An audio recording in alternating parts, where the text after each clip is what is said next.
नमस्कार, मैं सरिता सोनी और आप देख रहे हैं बीकेटी न्यूज 24। खबरों को विस्तार से जानने के लिए आइए चलते हैं खबरों की ओर। झांसी मेडिकल कॉलेज अग्निकांड में दोषियों के खिलाफ कार्रवाई की मांग को लेकर राष्ट्रभक्त संगठन ने डीएम को सौंपा ज्ञापन। झांसी मेडिकल कॉलेज में हुए भीषण अग्निकांड में अब तक 12 बच्चों की मौत सहित 37 बच्चे घायल हो गए हैं।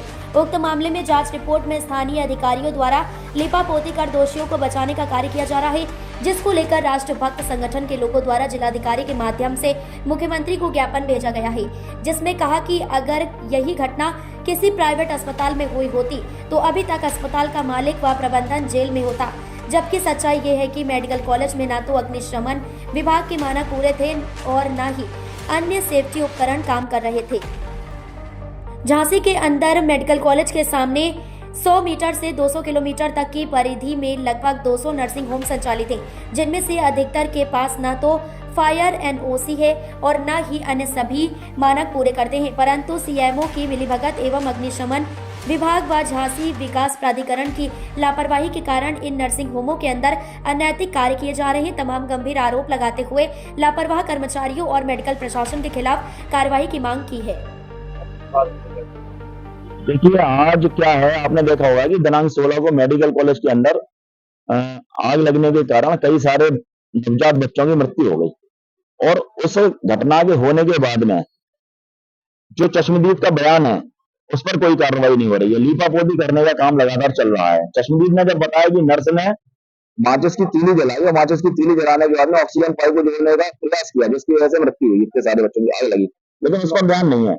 दूसरी बात, जो भी रिनोवेशन हुआ वहां पर जो क्राइटेरिया होता है उस लेवल के ना तो तार लगाए जाते हैं, सिर्फ भ्रष्टाचार के कारण 20 से 22% कमीशन जो चल रहा है उसके कारण क्वालिटी का काम नहीं होता, जिसकी वजह से जगह जगह लोगों को मुसीबतों का सामना करना पड़ता है। और पूरा प्रशासन सिर्फ इस बात में लगा है कि किस तरह से मुख्यमंत्री योगी जी को बदनाम किया जाए।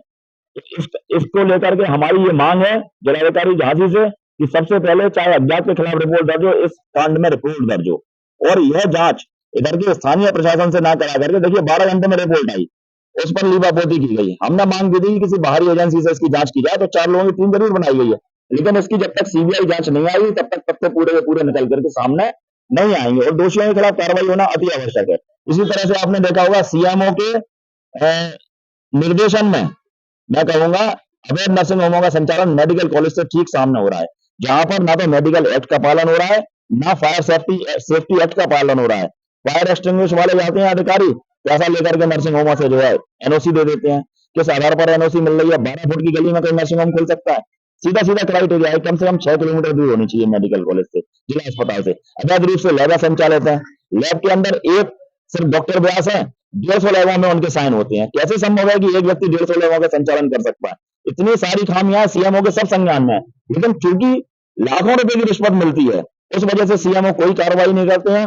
हमारी स्पष्ट बात हुई थी कि जो बिटिया के साथ बलात्कार हुआ था, 8 घंटे तक उस लड़की को जो है इलाज नहीं मिला, बिटिया को, मर जाती वो, लेकिन ड्यूटी डॉक्टर के खिलाफ कार्रवाई होनी चाहिए थी। रात भर 8 घंटे उसको इलाज नहीं मिला, कहा गया बर्खास्तगी कराई जाएगी। आज तक उस मामले को रुपया लेकर के दबा दिया गया, आज तक कोई कार्रवाई नहीं हुई। एक गांधी डिग्री कॉलेज है जो मेडिकल कॉलेज के ठीक सामने संचालित है, एएनएम जीएनएम बीएससी नर्सिंग का कोर्स चलाता है।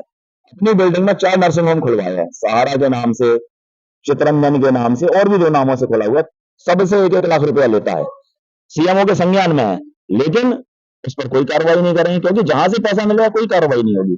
तो इनकी भ्रष्ट सीएमओ है ये, और ये महुआ में रहा है, वहां भी बहुत भ्रष्टता इसने की है और गाली गलौज कर बात करता है, अपने आप को डिप्टी सीएम का रिश्तेदार बताता है। कोई रिश्तेदार नहीं है। ऐसे लोगों के खिलाफ तो एफआईआर दर्ज करके बंद करना चाहिए, ऐसे गंदे लोगों को, इनकी बर्खास्तगी होनी चाहिए। इन सब मांगों को लेकर के हमने मुख्यमंत्री जी को ज्ञापन दिया है जिलाधिकारी झांसी के माध्यम से, और हम चाहते हैं इस पर कार्रवाई हो। कार्रवाई नहीं होगी तो सीएमओ ऑफिस के बाहर हम लोग धरना देने का काम करेंगे।